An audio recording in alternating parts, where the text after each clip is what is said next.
videos.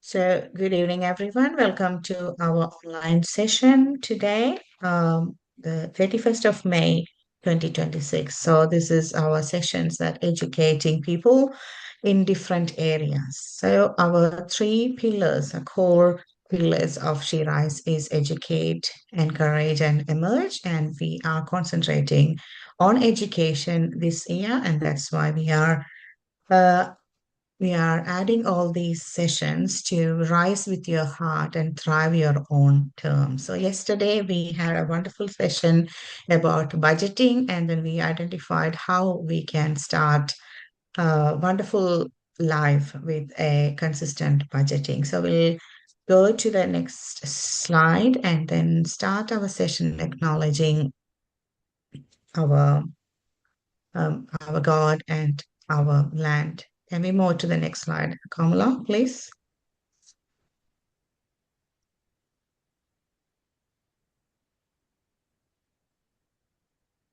So, Kamala, can you go to the next slide? Sorry, I think my internet is. Yeah, I'm just going to. Yeah, So today's session is about boundaries, freedom, and the courage to be you. So that's what the wonderful session that we are going to share here from our a relationship coach, very famous, and then doing and helping many different people around the globe. And I will be introducing wonderful speaker a bit later. So this will be helping you to really plan smart in your boundaries and in your freedom area and then empower your own future. So I always say that we will start our sessions acknowledging our God. I believe that God has a purpose in my life and in everyone's life. And that's the reason why I am here along with you. So I acknowledge that wonderful God allowing me to be here and then doing whatever I am doing to help other people to grow and understand their purpose. I totally believe that this wonderful country allow us to come here and then join in their family as one family. This week from May 27th to June 3rd, we are actually celebrating the National Reconciliation Week. This week is specially connected with the connection to the First Nation people. We know that we acknowledge the traditional custodian of the land or where we meet, and especially in the Kulin Nation of this country. And then we always respect their waterways, their stars, and their customs. But this week is very specific because this week theme is all in. That means we are all migrants. We are here and enjoying an abundance of this wonderful country only because the First Nation people allow us, even though with full heart or not, even though with the bloodshed or not, but they allowed us to stay here. So let's take one moment that feel that from your heart that this week of national reconciliation, am I really reconciling with myself? Am I feeling that I belong to this country of Australia? If so, are we doing anything to acknowledge the First Nation people? If not, take this opportunity to take a commitment that yes, this country welcomed us. We are enjoying the abundance of this country. We will do something to acknowledge this country and the honors of this country. she's staring at me. I would like to acknowledge like wonderful combination or that combo that we sharing between myself and Kamala. We say that we are the architects of the She Rise. That means we need many other roles for this wonderful moment to go. So if you do not know me, my name is Bismi Palati. I am working full time as IT manager in one of the healthcare organization. My life took me into a different path to identify the core values that I should be utilizing in my life. And it's been my 14th year identifying that real core value. I believe the core value is connecting to your creator and identify what is that masterpiece that creator developed for me, and then what is the role that I should be playing in that wonderful play or the life as we call drama.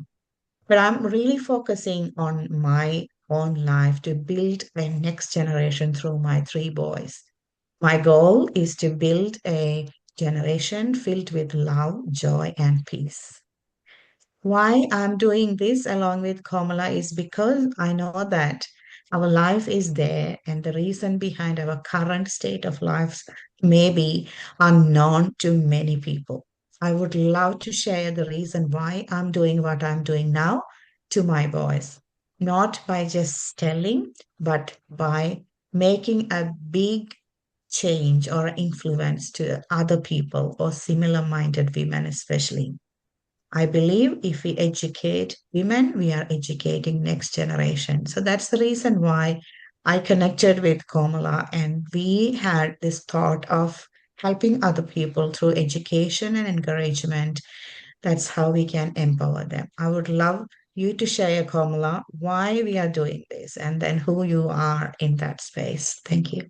Thank you, Bismi. Good evening, everyone. My name is Komla. Like Bismi mentioned, we have come together to make an impact in our community where we live, and we really want to reach out globally and how we can raise our voices to support people who are in need. So our focus is basically making sure we give that space for people who are unheard and make them safe and let them speak up. So I know there are challenges. Many women do go through challenges like what Bismi went through, and I have witnessed myself in many families going through the same. And then, yes, Bismi had that courage to come out, and then, yes, she has taken that challenge in life to be a single mom, look after the boys. But then there are other women who may not know how to be safe and protect their children, how they can actually verbalize that or maybe speak up. It doesn't have to be, we don't want any other family going through the same cycle, because Bismi always mentioned that I wish we had communicated better. And that's that one of the reasons why we are here today, to hear from Neetu. How can we communicate better in family, in any kind of relationship?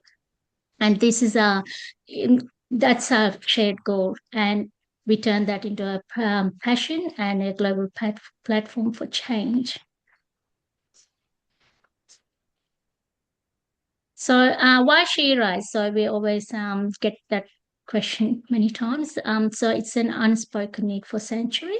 So it's a global reality. Despite progress, women and girls worldwide still face the barrier for safety, equality, and opportunity. The unforgiving world. The world often demands women to shrink, leading doubt and a constant feeling of being on guard and the missing foundation. True empowerment cannot be built without a foundation that's safe, and it should be belonging. And we make sure it's inclusive. So it's always one thing we focus on: two hearts and one mission. Why we had that chat before we started this. Yes, it should be something that we both want to focus on. And it was one thing, empowering women and around Australia and global. And then also it should be in a way where women feel like, oh yes, it's worth time spending time here, just listening, and somebody listening to me and being heard, because they're two different things. People may be hearing to what we say but not actually listening. So some women need that safe space where they can come and just talk out loud, and then somebody is there to listen to them. And our mission is to uplift women and girls through education, unity, and opportunity. And our vision is a world where every woman rises with confidence, thrives with purpose, and leads with strength. So our purpose is to operate with integrity and inclusivity. So we are committed to support everybody around Shiraz. So we just want to make sure they feel safe. You want to start our pillars with me?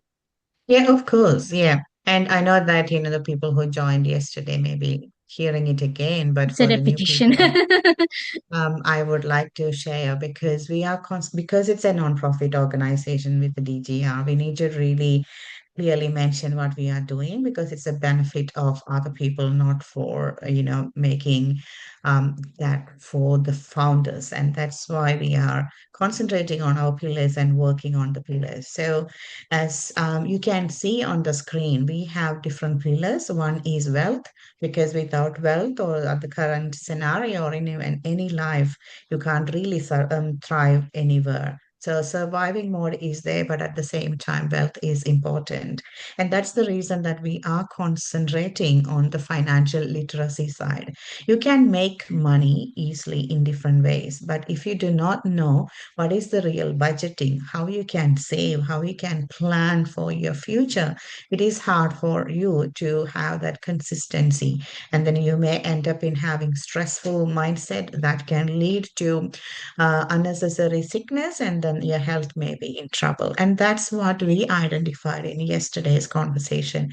I was mentioning that I was not running behind the money, but when money is not there, our health is also impacted because it's connected to mental health and stress, anxiety. So clearly, we need health and wealth. And we always say that, yeah, health is wealth, but this era, this modern world, we need health and wealth to strive. And that's what one of the main reason that we have done the in-person event for the financial literacy. At the same time, if you think that you need to start a small business or finding out how your small business can scale into the bigger one, we help them with different coaches and mentors available. The pillar two is about wellness. I know that how it is hard to look after three kids because I moved out when my twins were 14 months and my elder one was 7 years old. And I was in and out of hospitals because my twins were having different issues and they were having surgeries. I was having surgeries, and I didn't really understand how to cultivate that inner space for us to take that brain fog out. And sometimes clearly I didn't understand how can I put that boundary settings. I was actually caught up with a different relationship with friendship. And then I was under, like, I would say, not just one person as a husband did all this cohesive control, but different people, like at the workplace, at the community. That's what I understand, that the boundary setting is really important. So today you will be hearing from the session on this pillar because we need to cultivate a safe space in order to improve your wellness. For that, I would say before having a self care practice, you should have some boundaries. And that's what our wonderful speaker going to share how you can make that boundaries and freedom, and then how you can be the power of you. So I'm so excited that our speaker is here, and then we will be sharing, we will be introducing her soon. Our pillar three is confidence, and you know that speaking up is a part of confidence in your life, wherever you are.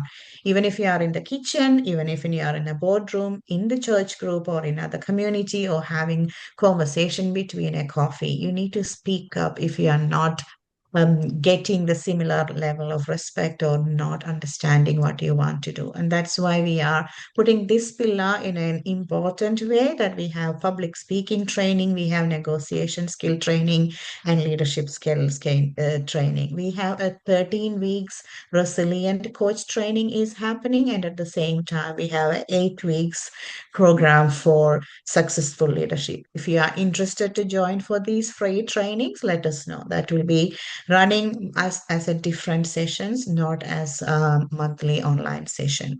So when I mentioned that safe space, what is this foundation is really looking at that safe space.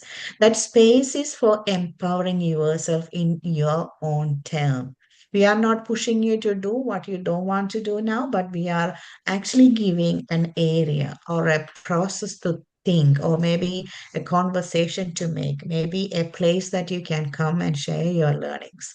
So the where you can open up with your vulnerability, and then you can learn from there. And then whatever you learn from this foundation, you can share with other audiences and other communities.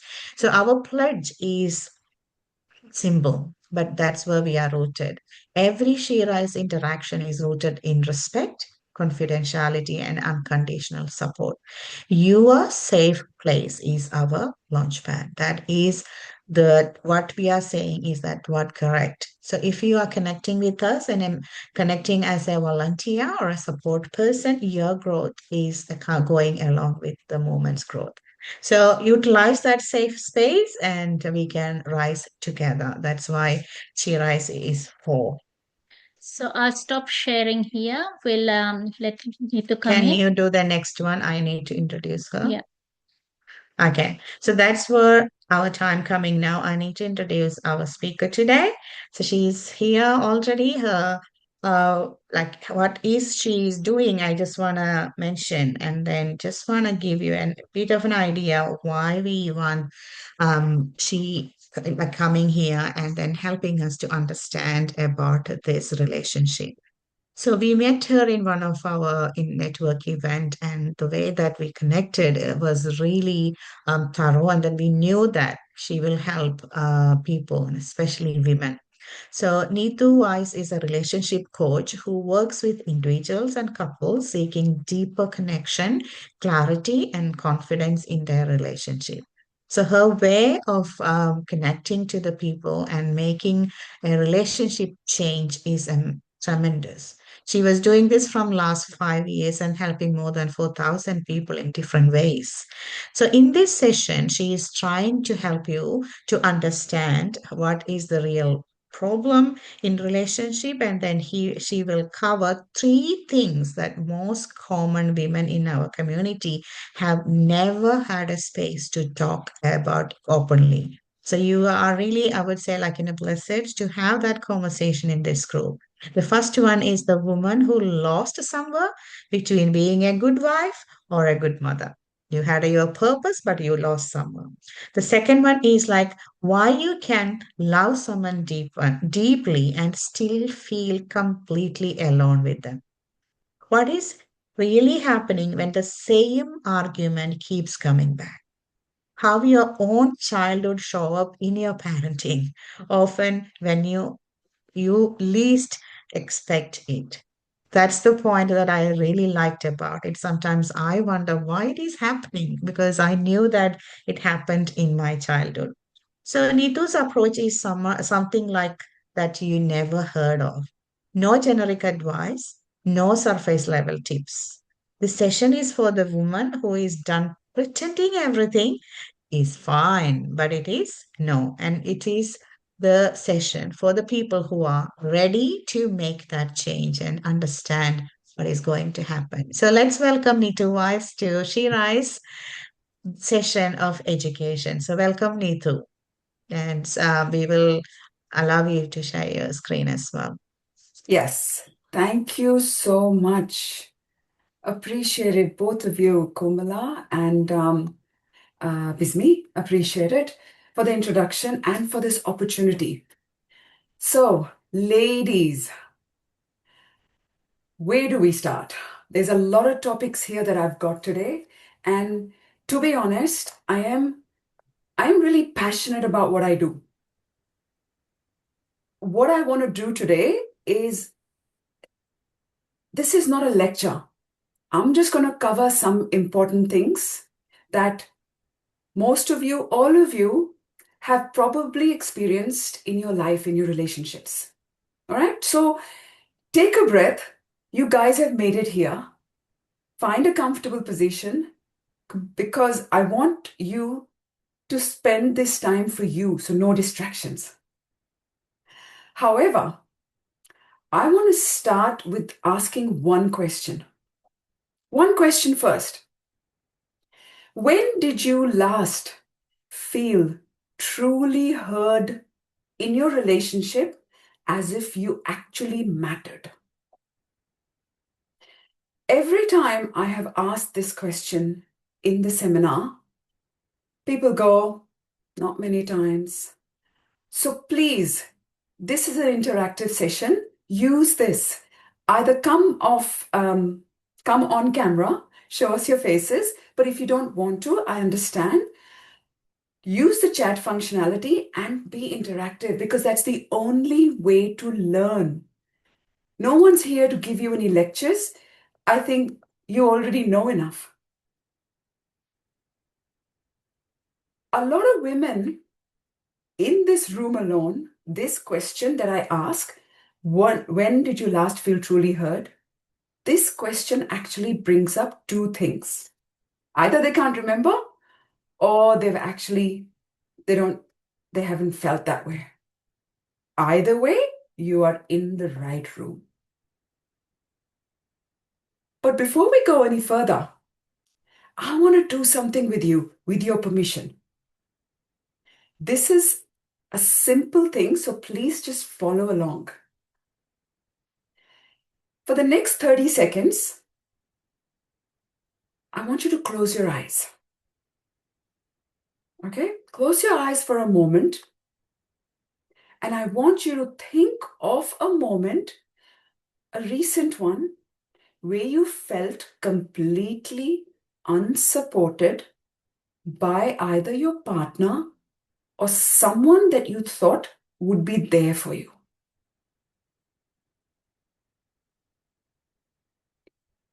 Bring that to your mind. And as you bring that to your mind,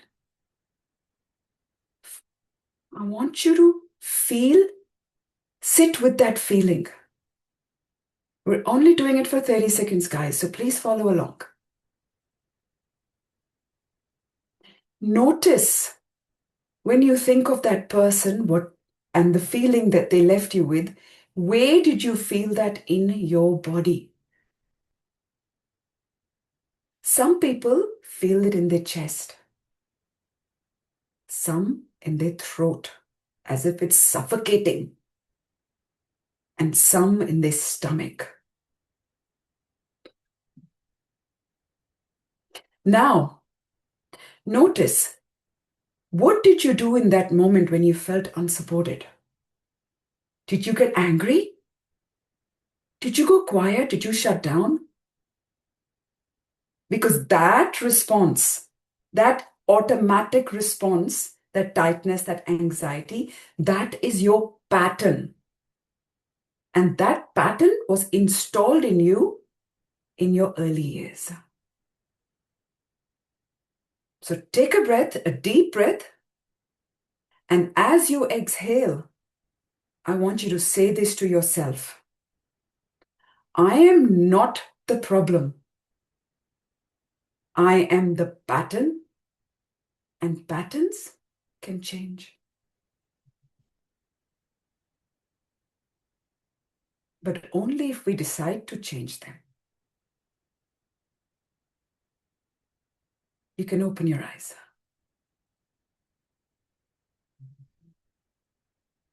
That feeling in that part of your body, that's actually trying to talk to you. So, if you're comfortable, put it in the chat. Where did you feel it? Quickly.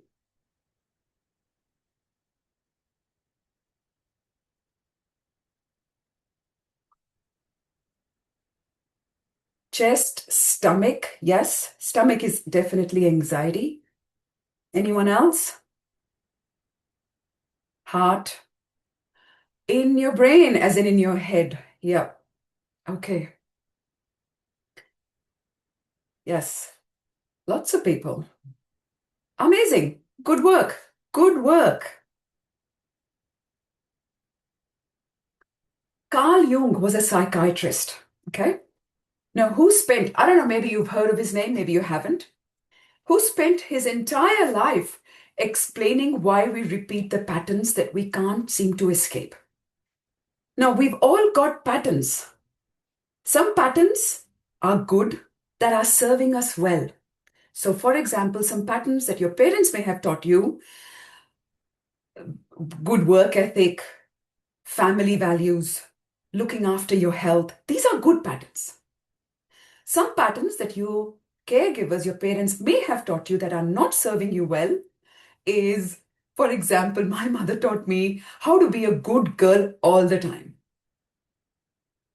When you get married, Neetu, make sure that you're doing everything for your in-laws.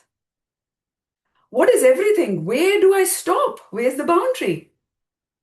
So that pattern is the pattern that's the kind of patterns we're talking about shifting. Carl Jung, the psychiatrist, said, until you make the unconscious conscious, it will direct your life and you will call it fate. Trust me, I have so many ladies that come to me and they say to me that this is what's happening. I don't think anything can change. I think this is how I'm going to live. No, no, no, no. That was unconscious. You need to bring it back to your conscious. Because who looks outside dreams. Who looks inside awakens. Such a good line, isn't it? So everyone, tell me, what would your relationship and your life look like if you stopped abandoning yourself to keep everyone else warm and comfortable? How long can you keep putting your needs on the back seat? And that is what today is about. So who am I? I know Bismi and Komala introduced me. I'm a relationship coach, yes, couples therapist, yes, and I'm not sitting here because I've read the books.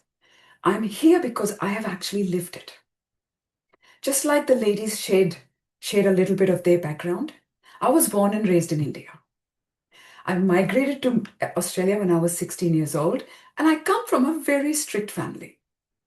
By the time I was 20, all I wanted was freedom, and I didn't know how to get it.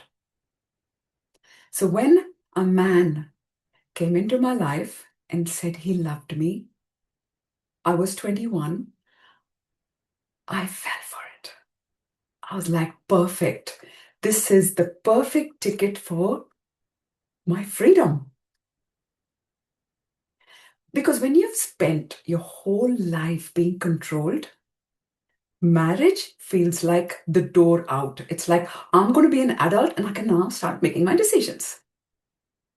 No. My marriage lasted 7 years. My ex controlled everything, my voice, my career, what I could say to my friends, everything. After my daughter was born, I looked at her and I thought, what is she going to see? What is she going to watch? Is this? So I made a decision. I left. I raised her all alone for 12 years, built a career, bought a house, created a life that from the outside, it looked like, oh my God, Neetu's doing so incredibly well. And I was. But nobody saw what I had to give up to get there. I couldn't ask for help. I did not know how to ask. I wanted to help everybody, but I couldn't ask. I was very good in putting my needs on the back. I was like, no problem. I'll help this person. I'll help that person. And I'll leave everything for this person. Anyway, until one evening, my daughter said, Mama, you help everyone, but at home you're a very angry person. Why are you so angry? It's like, what? And it wasn't the question that stopped me. I saw her. I saw the mini me in her. The anger that I had in me, she realized that, oh, at home it's angry with mom. Let me start pleasing my friends in primary school. So she became the people's pleaser. She was okay with everything. Primary school, until she got to secondary school, that's when I realized, oh my God, what have I done? She had learned it from my body language, my everything. That was my moment. When you don't heal, you carry the wound. You pass it on without even realizing. So those 12 years, I worked on myself. Anything that I needed to do, any patterns that I needed to change. At that time, there was no coaching or patterns. It was just, I knew something wasn't right. And I was lucky enough to remarry again 12 years ago. And that 2-year-old girl who was there when I got divorced is now 26, and she got married 6 months ago. I didn't think I'd get this far, but I did. So everything I teach because it worked and works for me and for every single client of mine. I have proof. And I didn't have the luxury of waiting because my daughter was watching me. And when you see your own pattern in your child, it's not fun. I want to pause here for a moment. Is any of this feeling familiar for a lot of people who are not showing their lovely faces? Use the chat and say yes. Or give me a nod. Anything will do.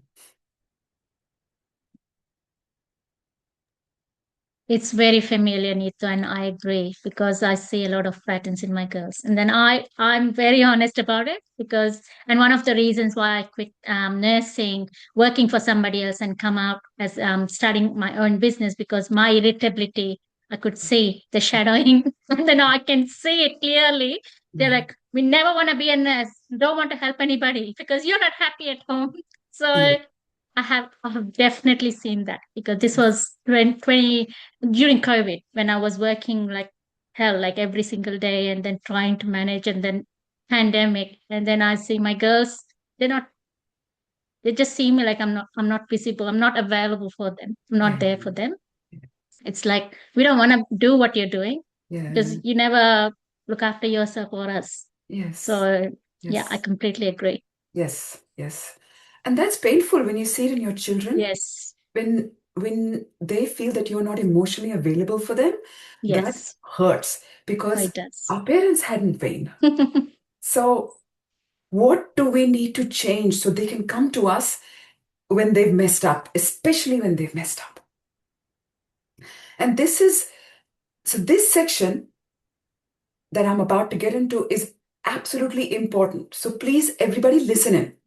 Because it's what I see in almost every woman I work with. Because for most of us, it didn't start in marriage. 2 days ago, I had a client and I said to her, whatever you're telling me, your husband is not the reason. He might be the trigger, but he's not the reason.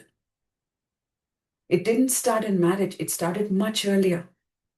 When you were little girl, you were loved, but love came with conditions. You were appreciated when it was easy for them, when you adjusted, when you didn't complain. And when you decided to have a voice, you were corrected, you were criticized, you were made to feel embarrassed or shamed. And everybody, that is what is running in the background, like a background movie, like a background song. So all the decisions that you're currently taking, it is from that pattern. And the moment you understand it, it is a game changer for you. So somewhere underneath, your nervous system decided, if I ask for too much, I'm going to lose these people. So just shrink and just stay small. Let me tell you about one of my clients called Achal. Achal's father desperately wanted a son. So he raised her the only way he knew, to be proud of, be strong, be capable, you can handle everything. So now she's successful, she travels the world, and she's the kind of woman that everyone here would actually look up to, me included. But what nobody saw is what she had to sacrifice. So when Achal got married, she brought one of those lessons with her. And her husband absolutely fell in love with the woman who handled everything. Who wouldn't want that? Strong, self-sufficient, but inside, she was starving to be held. Someone to say to her, "It's okay, honey, I'm here for you. I'm here for you." How many people in this room have heard that on a regular basis? "It's okay, I'm here for you." I hadn't. I had not. Yes. Yes, we haven't. These words alone make a big difference. And she didn't know how to ask for help. Because asking for help had never been easy because her father said to her, "You're strong, you can do it by yourself." Really? And when she did ask for help with her husband, there were fights because she was asking in unhealthy ways. So Achal had to learn how to ask for help in a healthy way and communicate that her voice mattered, that her needs were valid, that she could still be a soft, feminine woman and still be strong. And now her peace is no longer dependent on what he does or doesn't do. Now that takes courage, boundaries, persistence, consistency, a little bit of everything. Anu's story is different. She grew up, she was told to not have a voice. Girls don't speak up, you be quiet. So she made all the decisions when she got married. Her husband made all the decisions. And she's like, "Okay, okay. Everything was okay." Until she said, "Well, I'm not happy. He's not emotionally available for me. And he tells me off when I spend money." So she was exhausted again. So she had to learn how to have a different kind of voice, how to communicate to get the result back. Whether your story is like Anu or Achal, the destination is still the same. You become the strong one. People relate to you that way. And slowly, you don't know who you are anymore.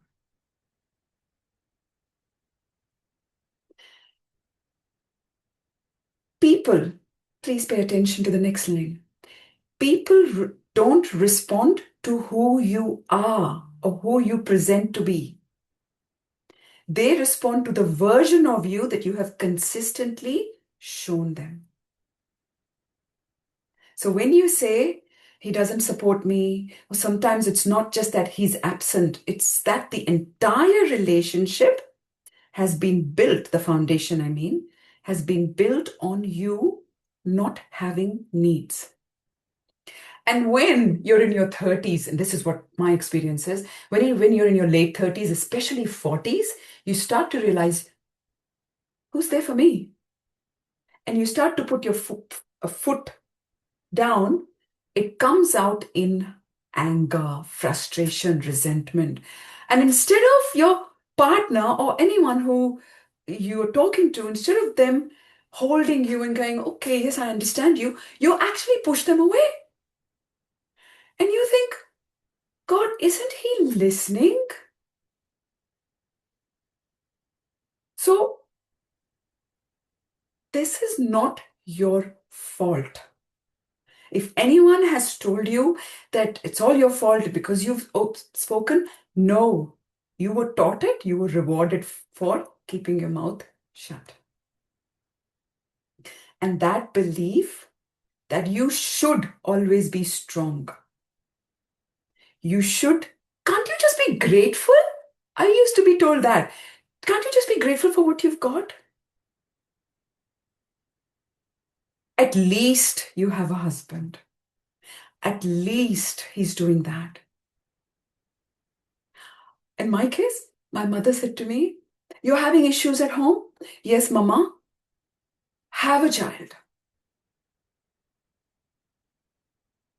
Have a child."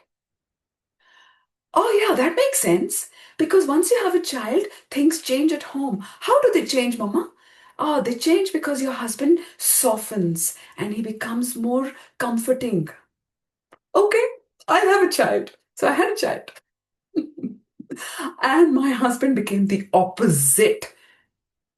His anger went through the roof and he had no patience whatsoever. So I was told I should have a child. So that belief, these are beliefs. These are beliefs that we learned them and we thought that they were concrete. They're not. I can tell you that right now, everybody listening, they are not concrete.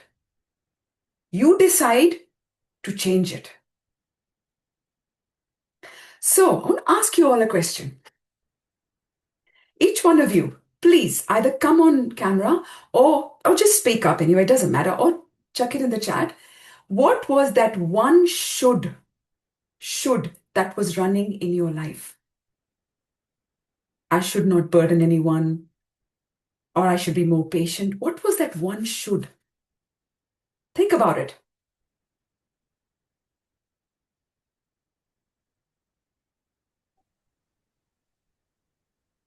I think I should be more patient. I don't know whether it's related or not, but you mentioned at the very start, right? What is a recent thing that triggered you? So I'm a twin mom, and I have 6 years old daughter as well. Um, so with my husband, everything is very good, going well, and he is supporting me. That's a good thing. So when I started my work recently, which I didn't expect from my manager. So he was so supportful and all. I wanted a work from home with the twins because for me, I need to travel 2 hours and then I have to work there. Mhm. He was okay, but suddenly one of the head has started and she was mentioning, not even thinking my position, that uh, I have twins at home and she can't come and all. She was like, no, Makara should be there, like Jyoti should be there in the office. At that time, my manager would have told, you know, no, that is her position. Mm, I don't think so. Nobody will, compels. Like if a manager is more familiar to us and if he can tell what me and how I would be working, she would have accepted. So that triggered me so much, and that one thing is literally even now when you told that, right, and then I was thinking the same. mm, So I got angry, like I mm, got patienceless. Why is this happened to me? But mm, there is no option. I had to listen to him. I was just going with the flow and I was thinking, what are other options I have? mm. Okay. Okay. What did you say your name was, Jyoti? My name is Makara Jyoti, but everybody will call us Makara at office. Yeah, you can call me Jyoti. Okay. Um, the reason you got angry and you lost patience, every time we get angry, one of our values or a boundary has been crossed. Yeah, So your boundary got crossed because your manager, did not value your commitment to your twins and your other daughter. exactly. So your value got crossed Yeah, and your value uh, wasn't respected. So your boundary got crossed. That is where you're like, I don't have a choice. I just want to say one thing. yeah, When we say, and I'm jumping topics now, but I will now. When we say that we don't have a choice, Jyoti, yeah. you are sending a signal to your brain that Jyoti does not have a Jyoti does not have a choice. So put up with this. Yeah. And I'm not saying put up with it or don't put up with it. That's not what I'm saying. That are your choices. Yes, right. The more affirmation we give ourselves, the better it can get or the worse it can get. Yeah. You know, I used to say in school, oh my God, my maths is not good. My maths is not good. My maths is not good. Right? Mm. Mm. By the time I got to 10th and 12th, Yeah. it became a permanent thing. Yes. Yes. So your understand that your value got crossed. Yeah. She does not respect what you respect. Yes, She's not going to exactly. understand the commitments because she's a manager and she needs results. Okay? She Yes. doesn't have time for anything else. Yes, exactly. But we all do have choices. You're right. We all have choices. And the moment we give ourselves that I have a choice, right now I pick this. Right now I decide to stay here because of this, or right now I pick this. Because your daughter, your twins, your daughter, they will also pick up on this language. Yes. And this is the language we need to start changing now. Otherwise, we are teaching our kids that in life they won't have a choice. Right now, you're using a career example. What about relationship? You're lucky that you have a, a supportive partner. Yeah. There's so many women that don't have it. And your daughter will get older. If we teach our children that they don't have a choice, then we are forcing them to stay in suffering and be miserable. And we don't want that. Exactly. Thank you, Okay. Neetu. And on this point, I also wanted to thank Bismi and Komla. This is one such the topic that I have discussed with you right now, right? It's happened 2 weeks ago. Of course, I obviously shared this with my husband, and he's a more supportive. He was like, "Don't think about it. If you want to quit the job, you can quit too." But now speaking here, it has given me a kind of relaxation. Like there are people, you know, they can understand that. So today I'm feeling literally very, very blissful, so happy because everything, all that enzymes got released, and I feel like there are somebody who can listen to me. Good work for at least sharing with us. We appreciate it. Thank you. And Purnima said that one of her shoulds is to be patient. Yes, that's what gets taught to us all the time. Be patient. Be patient. Nothing wrong. It's a good value. It's a very good value. However, it can have its good and bad both. When you're too patient, what tends to happen? You are tolerating more and more, right? I have a client right now from South India, and her tolerance level from the age of 20 until the age of 44 now has increased, which means her patience has increased too. Not necessarily because now she's snappy, she's angry. So it really depends where this patience is going.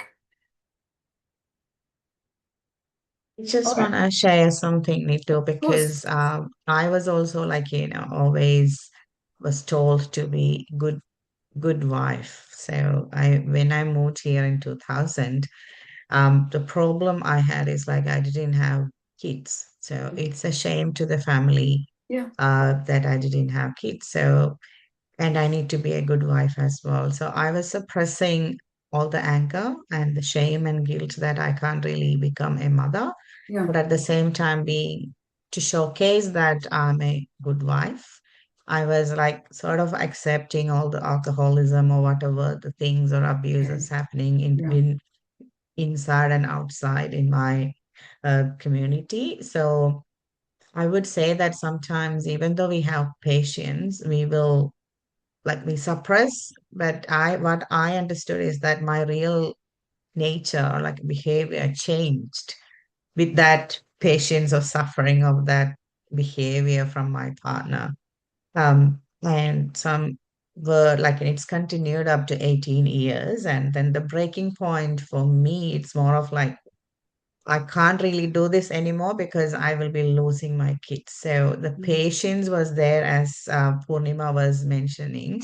Yeah, patience was there because I need to be that good girl label. But when I understand that patience is going to take my kids out, I did that breaking point. I Yeah. had to raise my voice. So just like, the elasticity of patience is gone. So I can clearly feel that, as you mentioned, being patient is good, but sometimes it will go into the drastic one. But that's where I feel a bit of like a guilt at the moment. Like, recently, I should have done my speaking up opportunities before, so I could have saved my marriage. So that type of rethinking used to come. So do you, like, hearing that, do you think that it's like speaking up ASAP is the better thing rather than, waiting for 10 or 18 years of marriage? And I know that now my friends on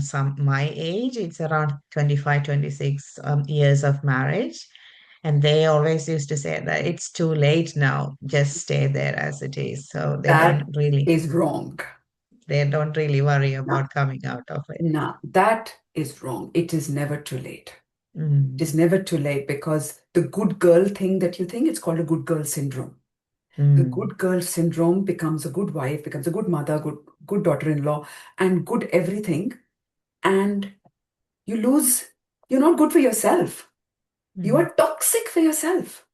You're good for everybody else, because every time you're good for them, they know how to manipulate you. mm, I have one client at the moment. She sent me about 6 screenshots yesterday of her husband driving her car and has clocked up 5,400 fines, driving fines. And her good girl syndrome is, it's okay, you're my husband, I'll pay. It's okay, you're my husband, I'll pay. Now she's had enough, breaking point. I don't know, I didn't even know what to say to her. I said, she's allowed a lot of people to take advantage of her. yeah. So now we understand where it all started. Let me go a little bit deeper. Because what I've just described is a pattern, and patterns can change. This is like calling a whole operating system running quietly in the background, like I said, like a background song. No different to like your phone or your laptop. You see the apps, you see the screen, everything looks normal. But underneath all that is a system running, deciding what gets prioritized and what needs to shut down. It's trying to protect your phone. So this pattern, what is it doing? It's protecting you. It's protecting you. Don't speak up, because then this person will leave you. Don't have a voice, because then your mother and your father will think that you are a shame. That's the protection I'm talking about. Now, that protection you don't need now. You are grown-up women, and you can learn how to change this pattern and learn new protective techniques. This operating system is inside of you. And do you know, and I'm going to ask this question, and I would love an answer, that what is that one thing? What is that one thing that most of us in this room are scared? What is that one word that the whole system is built on? It prevents you from changing. What is that one word? Anybody? Everybody? Janelle, you are right on the ball. Well done. Fear, 100%. And the fear of being? Anybody? Fear of being? I think a lot I hear is fear of being, I think, financially alone, and then dealing with everything. Like if you have kids, oh, I need to now take over all these kids' responsibility because I have to pay the mortgage, bills, face the community, face the family, because they will lose everything. Yes. And that's the fear that's holding, because Yes. I think that's something I've seen in many years in my nursing career. They say, oh, I can't leave. Who is going to pay the bill? Yes. Because I can only work this much, and then he is paying the mortgage. Yeah. So even a nurse of a colleague of mine, she said, "Oh, he's forcing me to divorce, but then I don't want to because I can't afford my three Correct. kids' fees." So Correct. I think it is the fear. It is fear, and it's fear that's driving our decisions. And Yes, Janelle said it's fear of being too much. Spot on. Fear of being too much, fear of losing, fear of rejection. Everybody wants to be part of something. Fear of making parents upset. Oh my God, yes. Absolutely. Absolutely. You know what? It doesn't matter. I realized that in the last 2 weeks. It doesn't matter if you are 5 years old or if you're 50 years old. We are all looking for our parents' approval. Still, it is just incredible and wrong. It's wrong. But this is what created rules in our head. And these rules kept you safe once upon a time, but not anymore. And here's the problem, guys. With operating systems, they don't update themselves. You have to update them. Because the rules that protected you as a child, they are still running your life and relationships. In your workplace, in your friendships, and in your head at 2 in the morning when you can't sleep. When the anxiety gets too much and you go to bed and you can't sleep. And when you do sleep, you're too tired to wake up in the mornings. It shows up at work. How? You take on more than you should. Maybe Jyoti's example, what she mentioned before. You don't push back, you become overwhelmed, and it becomes too much. In friendships, you're the one remembering things, you're the one who shows up. In relationship, you're always the good wife. Until it's too much, like in Bismi's case. And then when you do speak up, it doesn't come out good. Now, from the outside, it looks like strength, but it's not.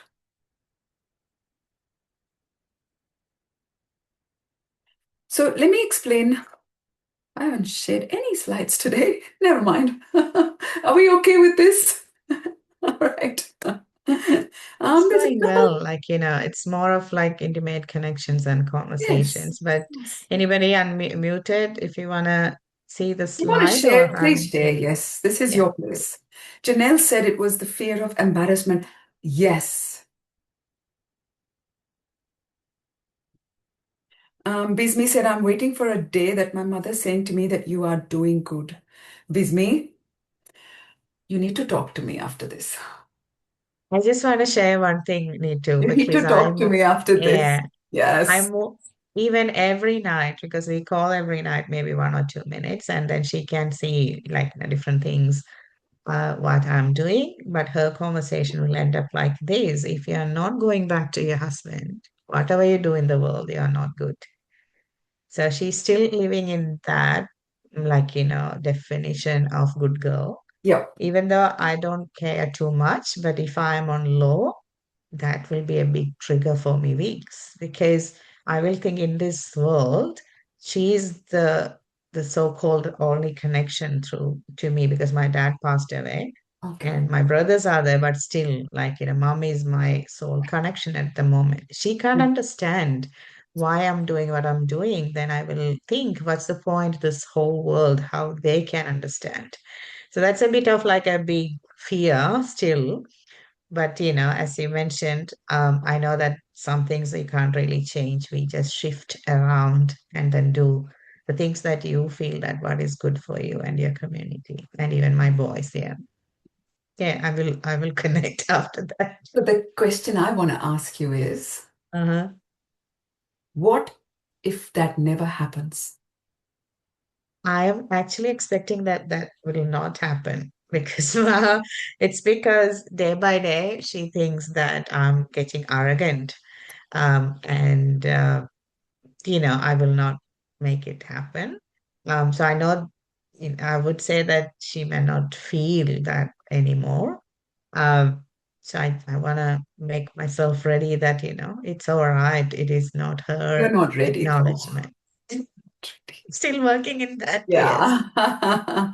I can see how deep it goes. Like we can have a It smile on is. our faces It is. and It is. laugh it off.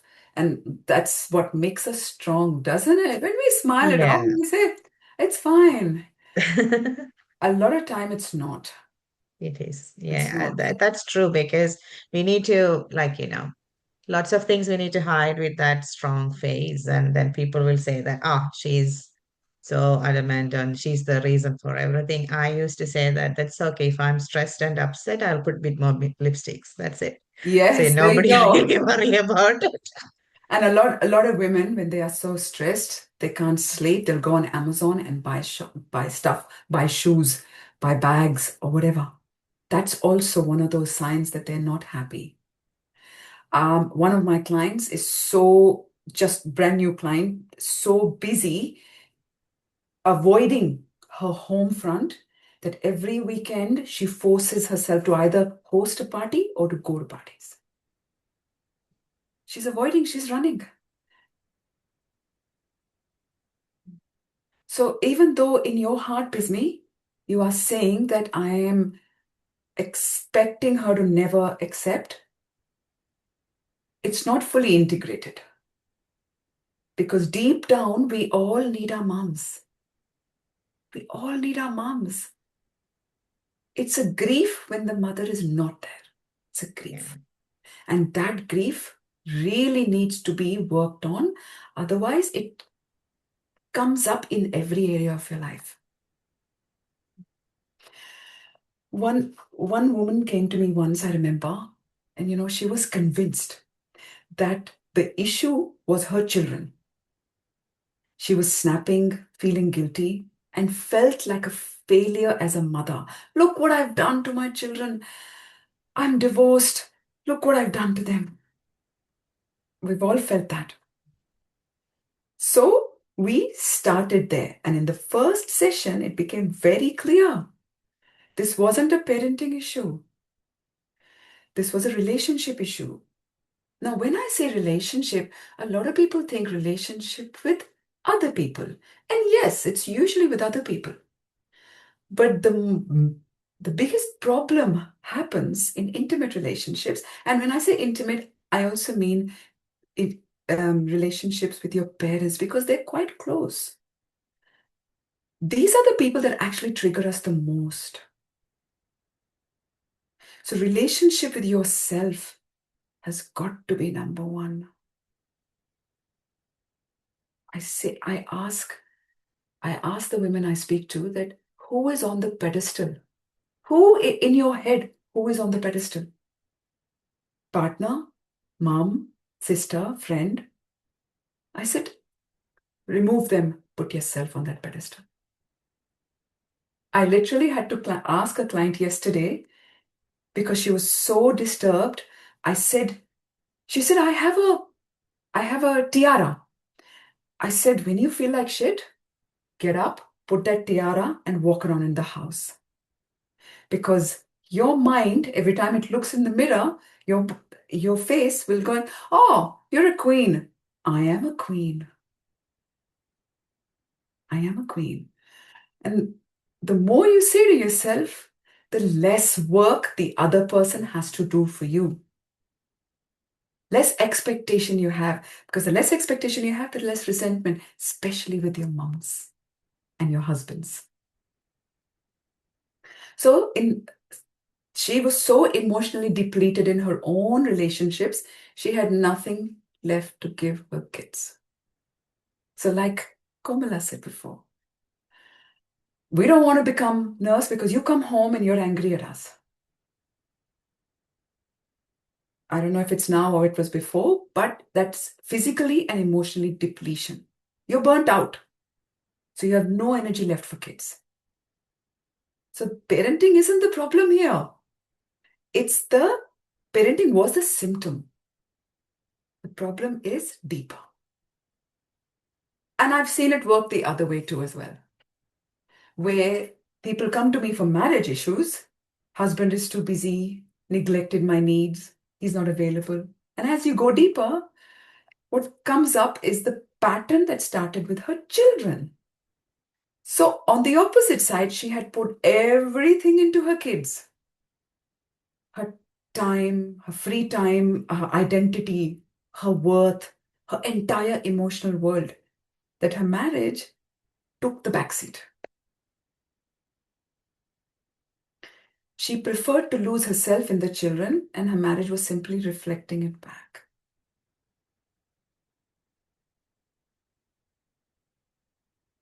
Komala says, I agree, I miss my mom.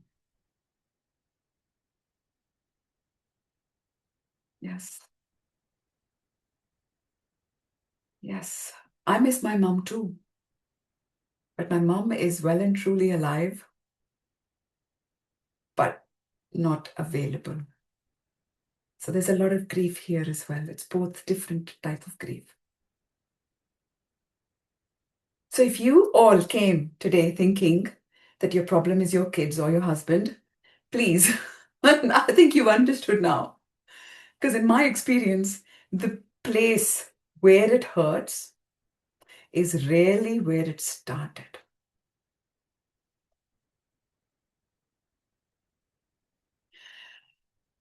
Interesting. This one I hear a lot often, that my husband doesn't listen to me. My children don't listen to me. You can try calm conversations, you can try emotional conversations, everything, but still doesn't work. So I want to introduce something today, something very useful. I asked her one question. I said, do you know your husband's love language? She said, what? What's that? I said, you're speaking a language that he simply doesn't hear in a way that you intended. And he is doing the same. So you're two people fully invested, but you're not aligned. Completely missing the point. So, my question to the room. Who here has heard about love languages? Just a yes or a no.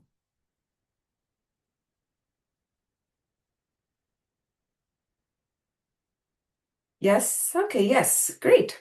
A few yeses. Is there any no's? I want to see. Is this a very aware group? And I can just skip the conversation and move to my next topic.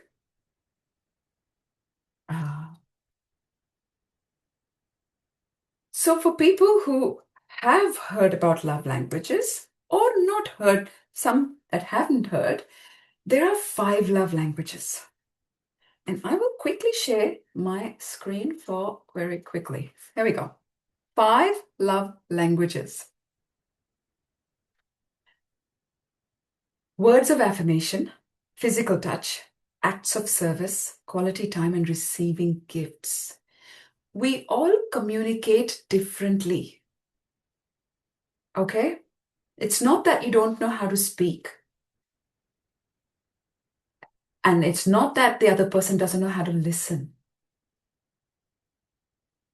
So, question to the room is, do you know your own love language? And if it's a yes, let's hear it. These are the ways. The love language is how we like to be loved. Some people love it by gifts. Some people say, look, I just want to put my feet up. Can someone just clean the house today? Some people say, I just want you to spend some time with me. Forget house cleaning, anything. And some people say, I love being appreciated and complimented. And some people just like closeness. So what are you? Let's hear it.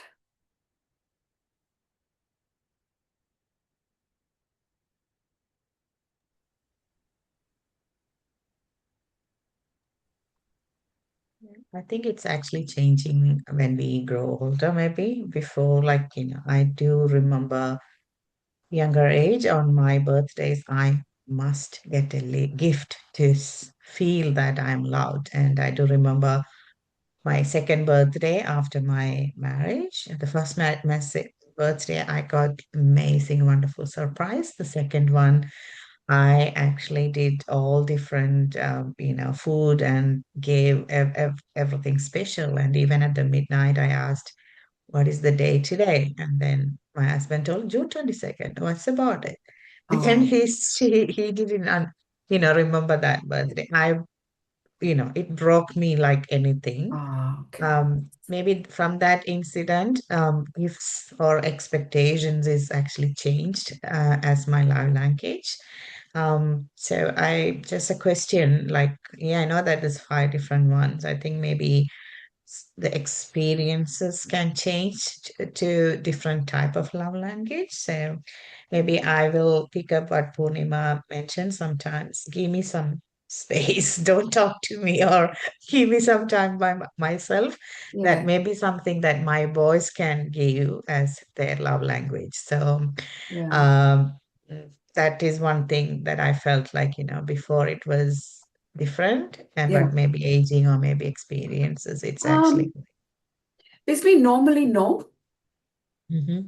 Normally no. As you're growing up, you're still learning life, right? S- but as you become older and as you read these five love languages, we've all got one primary one and one Mhm. secondary one, Okay. right? So when your husband didn't remember, right? He didn't remember your birthday. He didn't, and for you to say now that your love language may have changed, I haven't experienced that in my work. What I think may have happened is because he didn't remember your birthday, you have accepted the fact that it's okay for people to not remember your birthday. Okay. It's possible. Think about Mm. it. Yeah. Okay. Think about it. Otherwise, we all have one primary. Um, when Purnima says being alone, I would love to know what that means because that's giving you me time. If that's what you mean, then that's a completely different thing. Then that's fine. Um, Janelle said acts of service. Janelle, that's mine as well. I like that. That's my primary one. Anyone else want to share that? I would love to know. But these love language is important to know because it shows you when you speak to your partner or your older children that this is how you like it. That if they say, oh, like my daughter's 26, right? So she wanted to take me out to a restaurant. And I said, oh, yeah, that's nice. And then we went shopping yesterday and I found a nice pair of shoes. And she goes, Mama, can I buy you those? Normally, I'm not into gifts. I like spending time or acts of service. I said, yeah, okay, that'll be nice because I'll wear those shoes for the next few years and I'll remember. So situationally, yes, it changed. So there is merit in what you're saying. But internally, I'm wondering and worried at the same time, what made you say that? That environmentally, situationally, yours has changed. So have a think about that. Okay. We've done. Okay. How much time we got, Bismi? Can you? Yeah, it's up to 9. So that I said, like, we can reduce the Q&A and then we can go ahead. That's fine. Yeah, Okay. All right. Because I have some really please exciting stuff to cover. go ahead. Thank you. So, okay. Majority of the people that are in the room, I'm assuming that they know where their patterns are by now. Okay? And over the years, you guys have probably read the books, watched podcasts, have deep and meaningful conversations with friends, and maybe even talk to ChatGPT at 2 in the morning when you can't sleep. Right? We've all done that. Come on, let's understand that. But here's what it doesn't give you, all of these. It doesn't change how your body responds. Because your mind and your nervous system are not the same thing. So please listen in what I'm trying to say. Your mind can read something and go, oh my God, yeah, then that makes sense. That makes sense. I will say these affirmations, I will do this, and I will feel good.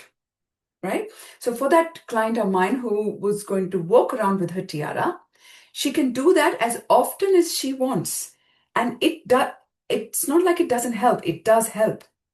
However, her nervous system is here, the chest and the stomach, and for some people it's the head. It hasn't caught up with the fact that, oh yeah, I'm a queen and I can be on a pedestal. That can take time.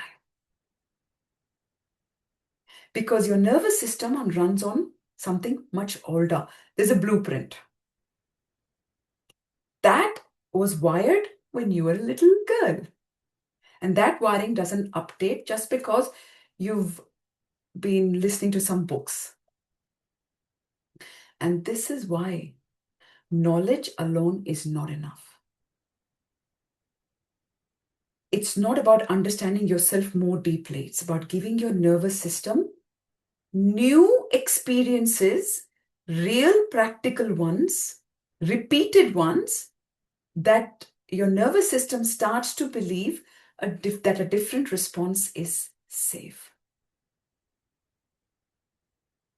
So if your nervous system is still looking for your mother's approval, or your sister's approval, or somebody's approval, or your husband's approval, yes, you gaining knowledge will definitely help. But that nervous system is still feeling like you're a little girl and not older. And that alignment, so that gap is here. The alignment needs to happen. It'll never be fully here, but that alignment needs to happen. So you're why? So you're not constantly looking for mummy's approval, daddy's approval, boss's approval, children's approval, friends' approval. And you start to be happy in yourself. And that's where courage, boundaries, all that come into play. Who here is finding this interesting? Is this good, or is this not? Is this helpful? It is neat. I would say it's one of something everybody wants to hear and listen. And then again, not many people would have that courage to speak up, maybe because of this. They may think, oh, if I say something, what do my family think? Maybe they have family around, maybe they're hesitating speaking up but they're listening, because I can tell you, and I'm listening to you, and then I see a lot of that pattern in me, and then I see it in my girls. I'm definitely giving it to them. But then, yes, like you said, this is, I think we were looking forward to this. We wanted to know what do you do, and then what is this relationship thing between mom and dad, and then again, kids, friends, boss, whoever, even in Yes. business. Yes, So I think absolutely. it's very, very important It's not just even in business, especially in in business. business. Thank you, Janelle. This is great. Thank you. Helpful, Jyoti. Oh, beautiful, beautiful. Great, great. Okay. So the mind doesn't process the words no. So this is very important for people who still have kids at home. So pay attention to this. When we say to our kids, don't go on your phone, that's the first thing they do. Okay? Our mind skips the word don't. I'm going a little bit deeper here, by the way. This is a little bit of therapy work, so bear with me. Our mind skips the word don't, and it says go on the phone. So this is the example. If I tell all of you tomorrow morning when you guys go for a drive, don't look for blue cars.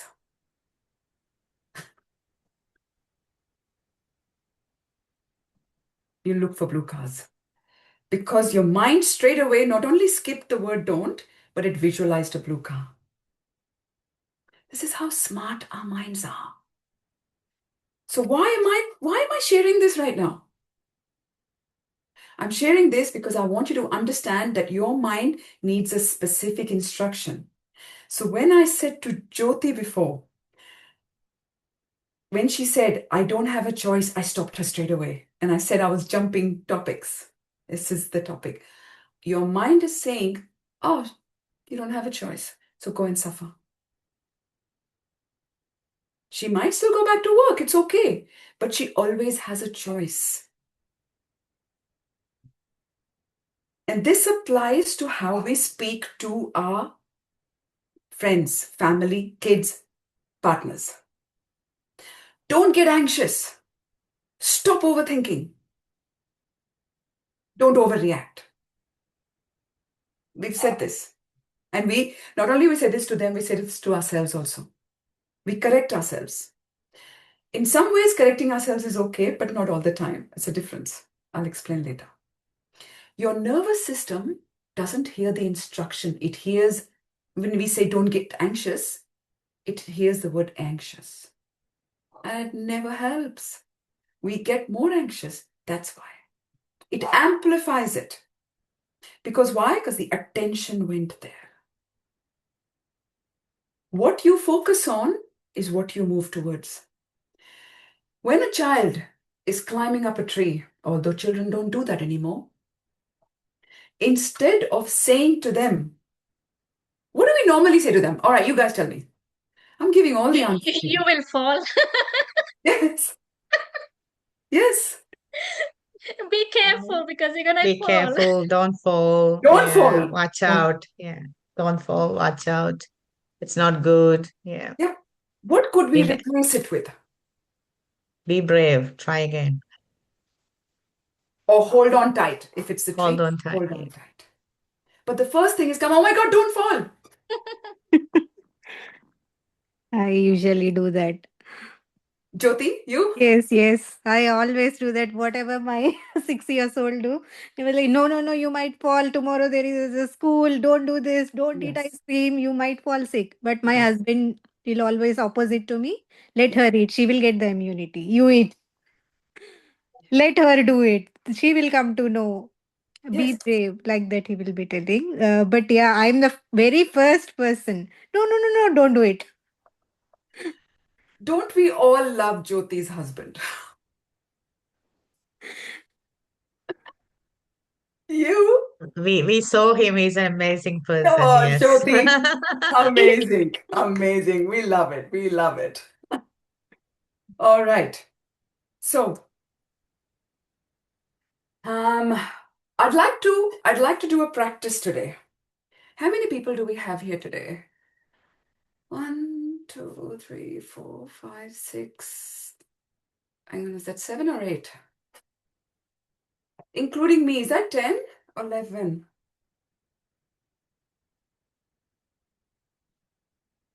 Did we just lose a couple of people as soon as I said that? I think they just I left can see because that some of them actually gone. I think they got scared. How do I deal with this? Don't go. We are not going to do anything. I think that they're scared that, oh, I don't want to go that far. Let me avoid it because it's more about let me avoid the situation here. There it is. There it is. Yeah. And that's okay. We respect it. Yes. We respect it. That means if that's what's happened. Hopefully, because we're thinking like when it comes to relationship, I think many people they're not courageous enough to deal with it. They don't want to speak up. They want all nice things. Oh, I have a happy married life, a best life, best kids, like everything is perfect in my life. They don't want to look at the nitty-gritty, like where are the gaps? How can I actually go and get some help? Yes. That's it's still not there, especially in our community. Yes, because their breaking So, point hasn't come, and it's yes, okay. yes, We've all been in that situation where we've said, no, it's okay. I should be grateful. I should be grateful. So it's all right. We yes, respect that. yeah. We respect people that have left, and we definitely respect the people who have stayed. And But I had somebody, text me, oh, I think I don't want to talk in front of my husband. I'm like, oh, okay. I understand, because yes, she wants to join, but then he is against it. Oh, don't join such yeah, sessions because you'll get influenced, because yeah, that's another thing, isn't it? Like, that's right. yeah, we get that all the time. That's right. Now, how many of you here have heard of something called an inner child healing? I have heard, because I did a lot of mental health during nursing. So Have that's, you experienced? yes, You have experienced. I have. Okay. Anyone else experienced? Bismi, you have experienced it too? Or you've heard? I heard about it. I believe that I haven't done proper experience, and that's why I'm still waiting for my mom to come back. Yeah. Janelle, you have heard of it. You do meditations. Beautiful. Have you done, has anyone done any inner child healing with you, Janelle? Or have you experienced it? Can't remember. No problem. I tell you what, if you've done it, you would have remembered. Who would like who would like to lots of therapy? All right, Janelle. Who would like to experience that today? I Okay, great. myself. Yes. So Jyoti, are you sitting somewhere where you're not going to be disturbed for 10 minutes? Yes, yes, that's Okay. fine. I came to bedroom. That should be fine. This is a beautiful practice. Beautiful practice. May I ask that please, if you get emotional, it's okay. It's a safe space, like Bismi and Komala said at the start, it is a safe space. So if it comes, it's okay. Yeah. I'm here. I'm holding space for you. Yeah. Beautiful. All right. Let's give it a go. It's beautiful. I've done it many times. I do it all the time. And it's connecting with an inner child. All right. So good. Let's get on with it. Close your eyes and take one slow breath through your nose and out through your mouth.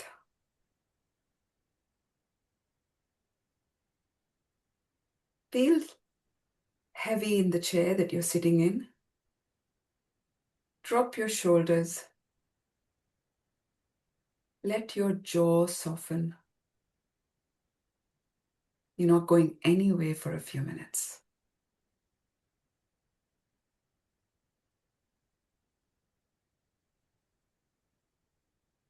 Just keep breathing. Now think back to yourself as a little girl. Maybe a 5-year-old, maybe younger. And you're at home. Maybe your parents are busy, distracted. Maybe they got up in their own world, their own life stresses, the relationship, money. Maybe you need something. Maybe you need someone to sit with you, comfort you, maybe even to just play with you. Or maybe to help you with your homework. Homework is very hard and it's very difficult. And if you don't do it, you'll get in trouble at school. But parents are busy. See that little girl with your very own eyes. Connect with her. How old is she? What is she wearing? Is she in her room? Is she outside? What does her face look like? Does she look sad? Does she look worried? Just watch her. Just watch her. Just look at her. And now, I want you, the woman you are today, I want you to go to her. Keep breathing. I want you to go to her and I want you to sit down beside her. And I want you to hold her hand. Hold her little hands. They're warm. They just sit in your palms. And I want you to say this to her.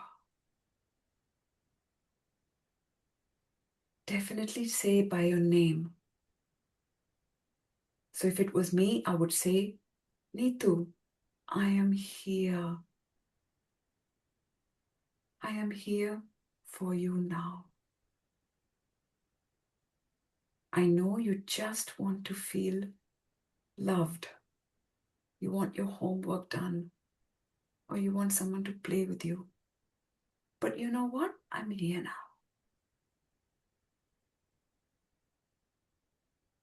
You didn't do anything wrong. And I'm here for you as long as you want me to be. I'm not going anywhere. As you say this to her, just watch her face. She looks worried. She goes, huh? But I needed mom. She's not here. I needed dad. He's busy. What do I do? And you say the same thing. I'm here for you. You didn't do anything wrong. I am here for you and I'm not going anywhere. Just sit with her. Hold her hand, even give her a hug. The little girl needs a hug. She hasn't had a hug. No one's told her, it's okay. I am here for you. It's okay. I am here for you. Put your arms around her. Feel the warmth. And notice what happens in her little body when she realizes that someone is there for her. She starts to relax. She leans into you more and she cries a bit.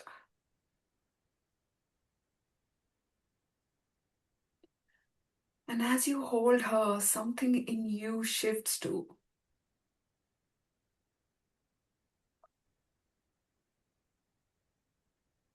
Because the reassurance, the approval that you have been seeking from others all along, you just gave it to yourself through her. I am here. I'm not going anywhere. I am here for you. And as you do that, you look at her face, and this time she smiles. She becomes her happy self again. And she goes away to play while you watch her play.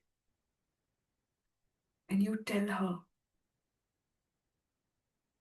whenever you need, I am here for you. I am not going anywhere. And this is the beginning of everything. As you wave goodbye to her, you make a promise to yourself that I will never leave the little me ever. The little me is asking for reassurance. I will give it to her.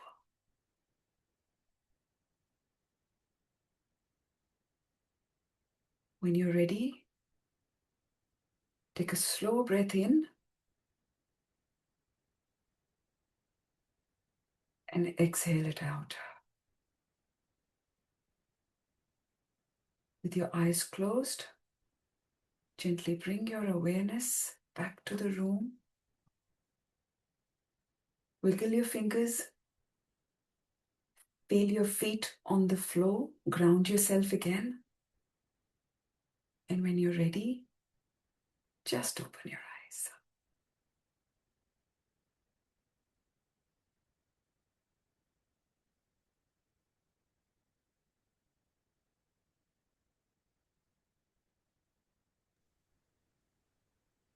I went back to so many emotions.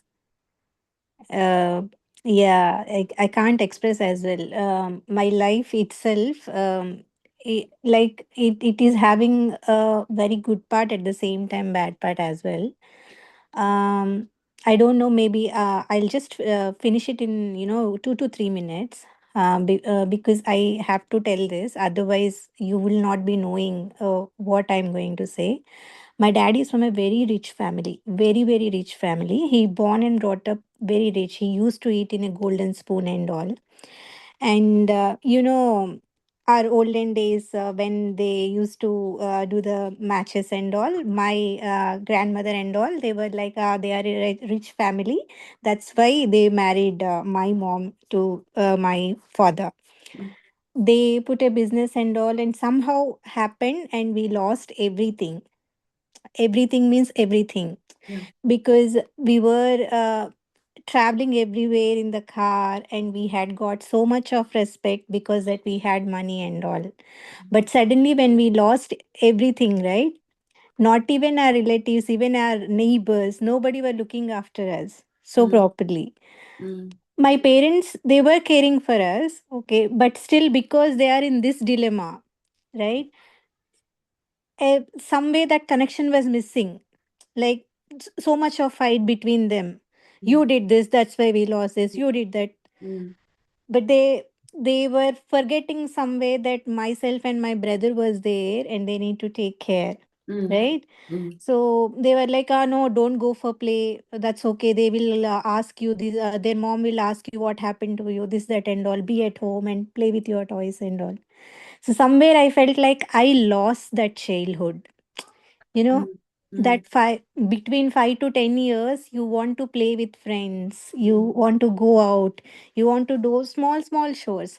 But I mm, lost that because of that restriction, saying that if you go to their home, they might ask you what happened, why the fight is happening daily between you and your father and all. mm, mm, But this is really connected, and I always skip in my life.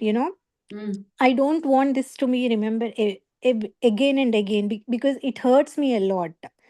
Because I mm, was not in my childhood properly. mm, So that's why I won't remember. But this mm, again, it took me to that, life, and I was like very emotional. Okay. Okay. Thank you for sharing, Jyoti. Our when the reason I said close your eyes first is what happens is as soon as we close our eyes, Yeah, our conscious brain gets turned off. yeah, We can't think anymore. yeah, right. It automatically takes you to your inner world. Yeah, And that's why it's easier to meditate, or easier to kind of go into that trance. yeah, So if your brain took you to that moment, it tells me as a therapist that a part of that life of yours is not healed still. yeah, That's why you're emotional. yeah, yeah, And that part of your life where if everybody treated your family badly, Yes, yes. That Uh, that that is, yeah. that can really trigger in other areas of your life as well. Yes, exactly. So if that part has come up, I would highly recommend that you continue with the inner child healing and keep giving her comfort, even though parents were too busy trying to give each other or themselves comfort. Yeah. Because that really does need to heal anything Mm. that comes up. Yeah, right. Thank you, Thank you for Neetu. sharing. Thank you, Neetu. Anybody else? How did you feel? Komala? Yeah, this is something I've been working on, and I keep going back to the same room, same like I can visualize clearly where I am. I think I have worked on it pretty well so far, but then like you said, sometimes we just miss so many things. Like I know I cannot remember even once when was when my mom hugged me, because I maybe it's not the cultural thing. May she wouldn't do that because maybe she think it's not what we've been. Yeah. Maybe she was told not to do that. So yeah, I don't blame her. But how she was raised, Yeah. yeah.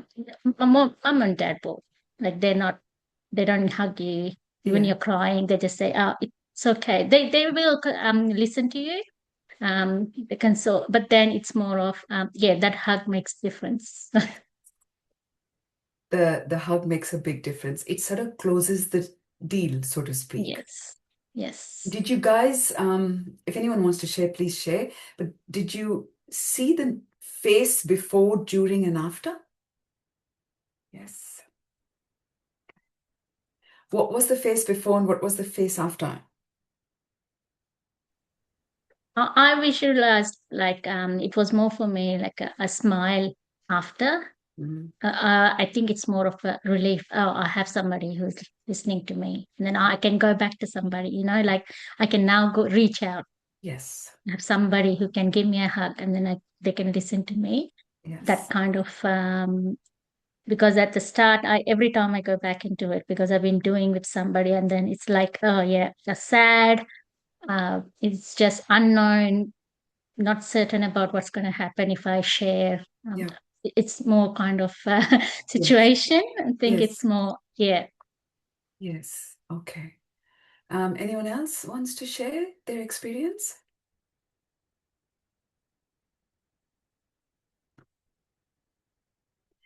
So I found that with inner child healing, personally, I've gone back every time I've done it. Sometimes I've gone back to a 6-year-old. Sometimes I've gone back to a 12-year-old, especially when my period started at 13. Excuse me. I had to go back there because it was very traumatic for me, the way it all happened. Then I had to go back when I first got divorced. So I've gone back many times and tried to heal. It's as a ongoing practice. Ongoing practice. And why I'm sharing this today with this room is because we're all looking for reassurances from outside. It's not coming, guys. It's not coming. It's not coming. You've tried it in many ways to get it from different people. It's not coming. They are not capable and they don't know how to. So are you going to spend the next 30, 40 years of life constantly looking for reassurances? Or you're going to take accountability and say, that's it. Me, I am the queen of my life.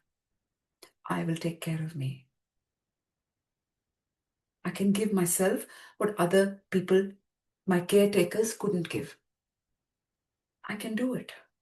It's an ongoing practice. This therapy was a very small part.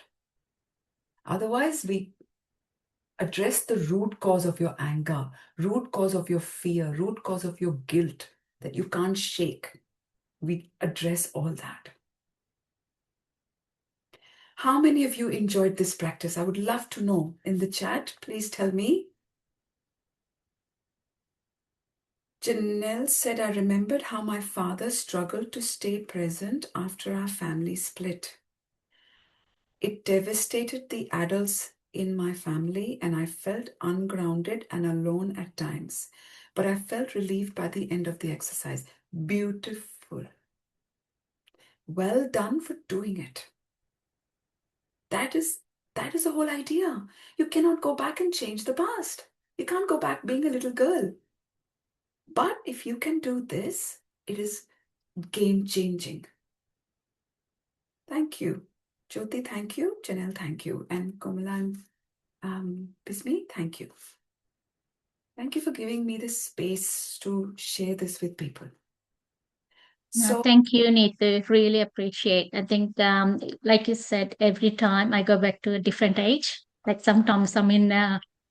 I start from where I was, like maybe 6 or 7 in a beach, and then my holiday, and then I come back. Oh, okay, now I'm at 12 years old. It's always shifts. Like the age is always shifts. not the same. Yeah, it does. And every time your mind, when you close your eyes and it takes you to your younger, whatever age that is, it is asking you to not ignore it this time. It's Yes. saying, if this is 12-year-old, please, she needs you right now. And you say, no, I'm too busy. And you push it aside until it comes back, because the more you suppress, Yes. things come up. So I I just agree. wanted to share some of the things that that my clients have said, that things that have actually made a difference, transformation.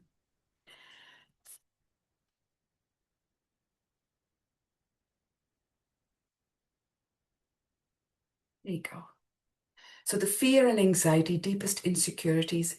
Being a single parent is challenging, but now I have the tools. My approach towards, I have a practical approach, very simple practices I use. Nothing big, because women are already overwhelmed. Why give them so much to deal with?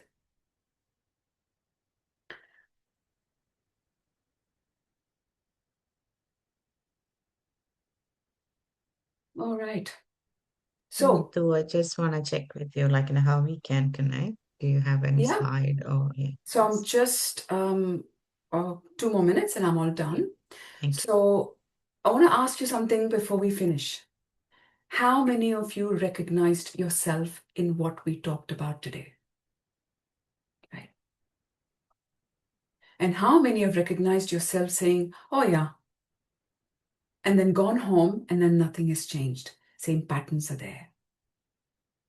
Thank you. Nobody's fault here. It's about becoming aware it's awareness without a structured process doesn't stick. You can have the most powerful realization in a room like this, and by the time you're home making dinner, it's all faded. So I've put together, for this group only, I've put together a relationship recharge bundle. So here's what's inside.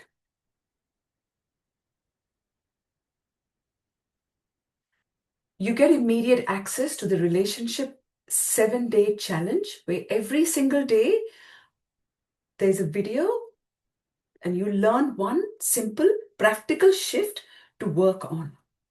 All the things we've discussed, the things we talked about today are there, and practical ways how to make the shift. Second, within the next few days, you'll receive the 3 shifts guide. I actually share with you practical tips on how to move the boundaries and have set boundaries in your life.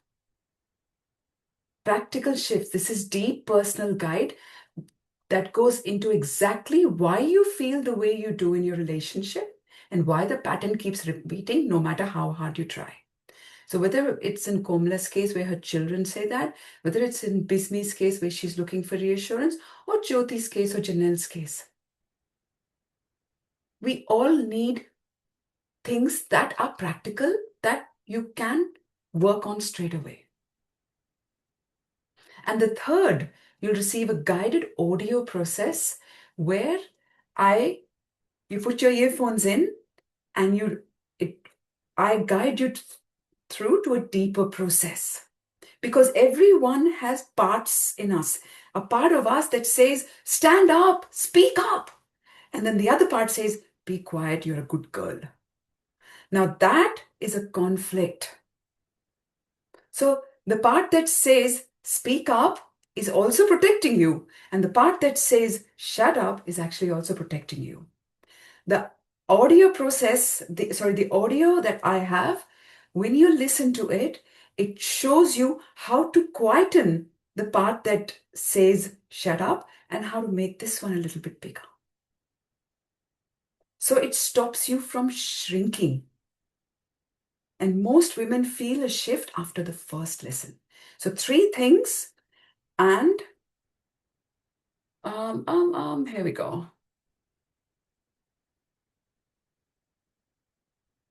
It's valued at $497, but today it's only for $27. So this is, let me put this in perspective for you. We spend this kind of money, more than this, on dinner and spend it on others. This is the time that you take responsibility for yourself and invest. Because the women who take it home today are the ones who are done waiting for things to change on their own. Are you one of them is the question.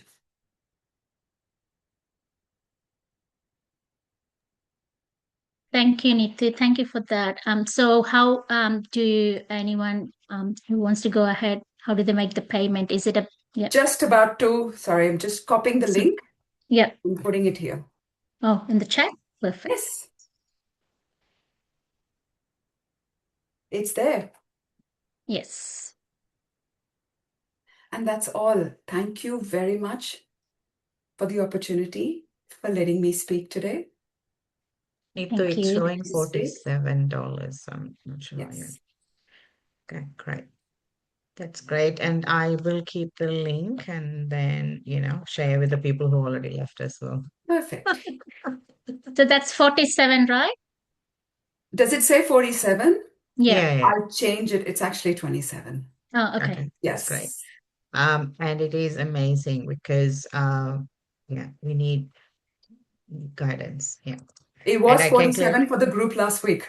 I think I forgot Okay. to change. Yeah, okay. Are you That's- sending a new link so we can Yes. share around? Yeah.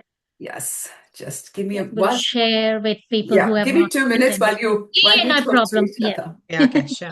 Yeah. So I need to really take this time to thank you, Neetu, because it was not a speaking engagement. I felt like it's a therapy, really going deeper into the different emotions. And clearly, I know that, with that strong mindset and strong face that we're putting up there, we still need to clean up lots of issues that we were, compartmentalizing in your mind, brain, and everywhere.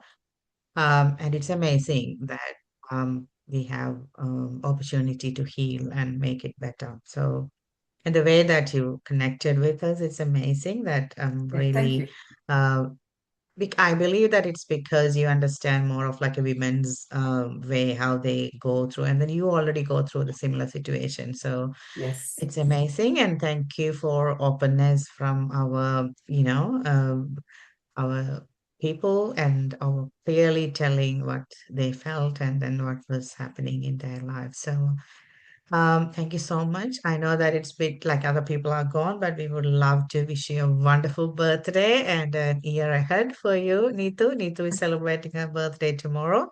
Thank you. Yeah. So we Enjoy your wish all birthday. the I will. blessings for Thank you. you. And I believe that you will inspire and change many women around the world. And we will connect with all the people in our group, and then we'll share about your details. And then I believe people will come to you. It's amazing. Perfect. Perfect. I'm just trying to update the. Give me one moment. I can share that around later. That's not a problem, but Okay. we will do it later. But whoever here, we will send you the right link.